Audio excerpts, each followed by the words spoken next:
कशाचे पंचनामे आणि काय जर सरकारने मनावर घेतलं तर सरसकट कर्जमाफी आणि ओला दुष्काळ तातडीने जाहीर करा।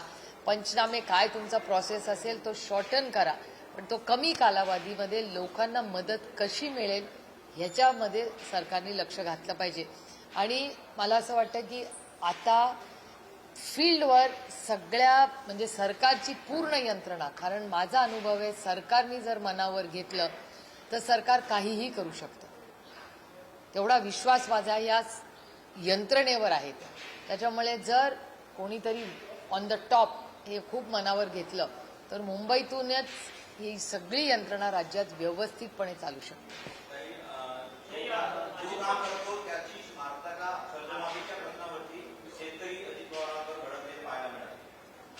बघा, आपण सगळ्यांनी समजून घेतलं पाहिजे की त्यांचं आयुष्य उद्ध्वस्त झालेलं, त्यांचे जे इमोशन्स आहेत, म्हणजे मला आज आणखीन एक वाटलं की एकीकडे ओला दुष्काळ जाहीर करा, सरसकट कर्जमाफी करा, पण दुसरीकडे मला असं वाटतं महाराष्ट्र सरकारने ह्या ज्या इमोशनल इश्यूज आहेत त्याच्यासाठीही टीम्स कराव्या लागतील आणि त्यांनाही गावोगावी पाठवावं लागेल। कारण का आजच सकाळी तुमच्याच चॅनलवर बातमी आली की एका शेतकऱ्यांनी आत्महत्या केली। आज ही सगळी परिस्थिती बघून हे कुठेतरी थांबलं पाहिजे।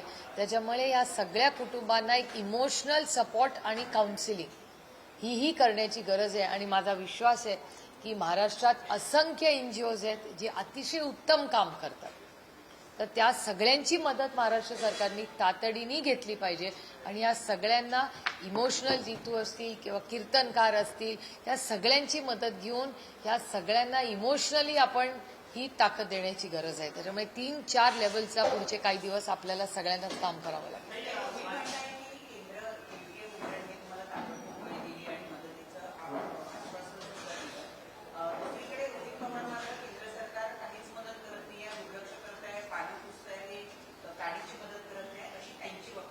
हो, कारण का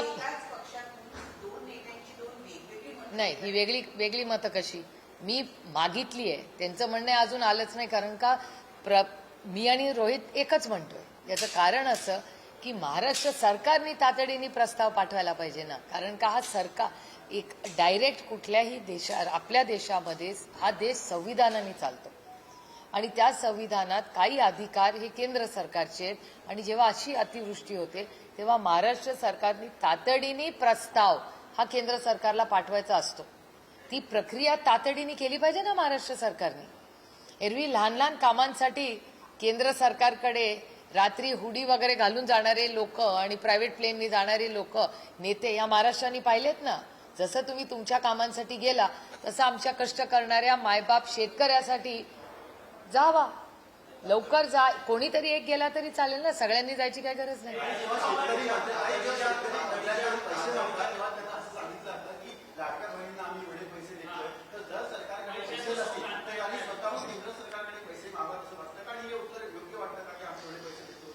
एक तर कोणी खिशातून पैसे देत नाही, हे आपण सगळे मिळून टॅक्स भरतो या देशात, त्याच्यातूनच हा विकास होतो। हे पहिलं वास्तव सांगूया। दुसरं, कालही मी हे बोलले की महाराष्ट्र सरकार हे प्रचंड आर्थिक परिस्थिती अडचणीत आहे। हे मी म्हणत नाही, महाराष्ट्र सरकारचा डेटा सांगतो आणि मी गेले वर्षाहून जास्त तुम्हाला सगळ्यांनाही वारंवार बोलते।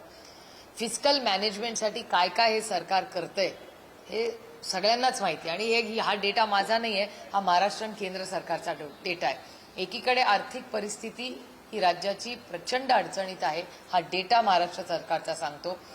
इथे शेतकऱ्यांच्या आत्महत्या, जलजीवन मिशनचं काम करणाऱ्यांच्या आत्महत्या, शिक्षकांचे वेळेवर पगार नाही झाले म्हणून आत्महत्या, हे गेल्या 1 वर्षात आपण सगळ्यांनीच पाहिलेलं आहे। मोठी स्कीम त्यांनी लॉन्च केली, लाडकी बहीण योजने, त्याच्यात 26 लाख महिलांची नावं कमी केली। आता का कशी काय हा एक वेगळा मुद्दा, पण हे आता वेळ नाही हे बोलायची।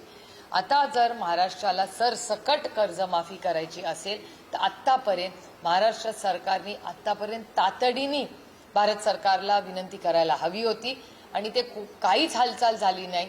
म्हणून काल योगायोगाने वन नेशन वन इलेक्शनच्या कामासाठी दिलेला होतेच, म्हणून मी शिवराज सिंगजींना विनंती केली आणि शिवराज सिंगजींची पूर्णपणे मदत करायची तयारी आहे।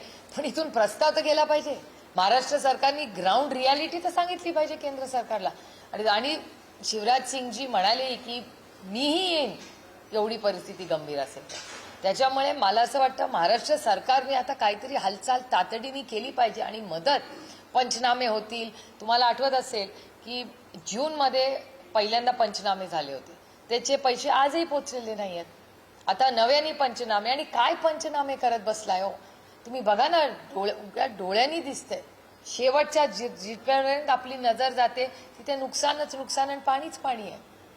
त्यामुळे तातडीने यंत्रणा लावून लगेच त्यांच्या खात्यात पैसे गेले पाहिजेत आणि त्यांना अन्नधान्य हे तातडीने पुरवण्याची गरज आहे. आणि काय हरकत आहे केंद्र सरकारला मदत मागायला? मला कळत नाही का महाराष्ट्र सरकार काही हालचाल करत नाही.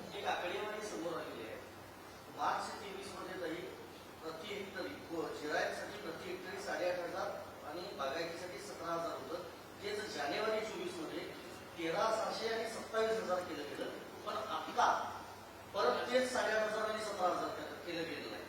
मुख्यमंत्री एकनाथ शिंदे असताना हे वाढवण्यात आलेलं होतं. बरोबर आहे तुमचं. आता परत रिव्हर्स चालले गाडी. नाही 2 वर्षात इन्फ्लेशन बघा ना, महागाई वाढलीच आहे आणि हे रिव्हर्स कसं चालेल? एकदा सरकारने एक निर्णय घेतला आणि तुम्ही बघताय तुमच्या चॅनलवर मी मगाशी बघितलं की उद्धवजी जेव्हा गेले होते तेव्हा सगळ्या शेतकऱ्यांचीच मागणी आहे. मी अमित आणि धीरजही त्या फ्रेममध्ये मी पाहिले.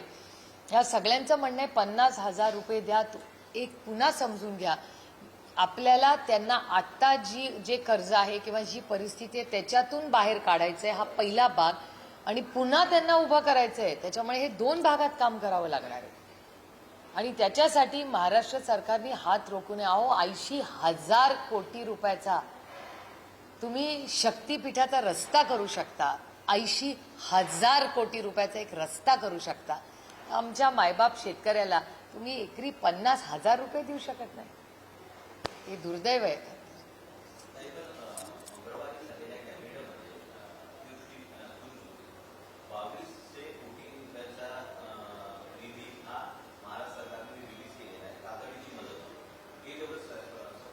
पण 2,000 कोटींनी काय प्रश्न सुटणार आहे? अहो आयुष्य उद्ध्वस्त झाली आहेत. घर, शाळा, गावं, पिकं, काय राहिलंय तुम्ही बघा ना. तुमच्याच चॅनलवर एवढं कव्हरेज करतायत म्हणजे खरंच त्या सगळ्या रिपोर्टरांचं आपण कॅमेरामॅनचं कौतुक केलं पाहिजे की त्या अतिवृष्टीमध्ये जाऊन कसे ती कामं करतायत आणि रिपोर्टिंग करतायत. आणि बऱ्याच रिपोर्टिंगमुळे सरकारलाही मदत होतीये की मदत पाठवण्यासाठी. त्याच्यामुळे खरंच त्या भागातल्या सगळ्या रिपोर्टर आणि कॅमेरामॅन दोघांचंही आपण कौतुक आणि आभार मानले पाहिजेत की एवढं डिटेल रिपोर्टिंग ते करतायत. पण 2,000 कोटीत प्रश्न सुटत नाही ना. तुम्ही 80,000 कोटी तुम्ही विचार, 2,000 कुठे आणि 80,000 कुठे? 80,000 कोटी रुपयाचा रस्ता विरोध असताना तुम्ही करता. पण इथे ती मुलं रडतायत. एक तर तुमच्याच चॅनलवर एक स्टोरी झाली, एक मूल वाहून गेलं 4थी मधलं. म्हणजे असं वाटतं की बघवत नाही तो टीव्ही. इतकी आत्ताही मला बोलताना अंगावर काटा येतो. इतक्या वेदना आणि दुःख त्या सगळ्यांचे अश्रू अनावर आहे. तो आयुष्य उद्ध्वस्त झालंय प्रत्येकाचं. थोडंसं संवेदनशील या सरकारने वागावं.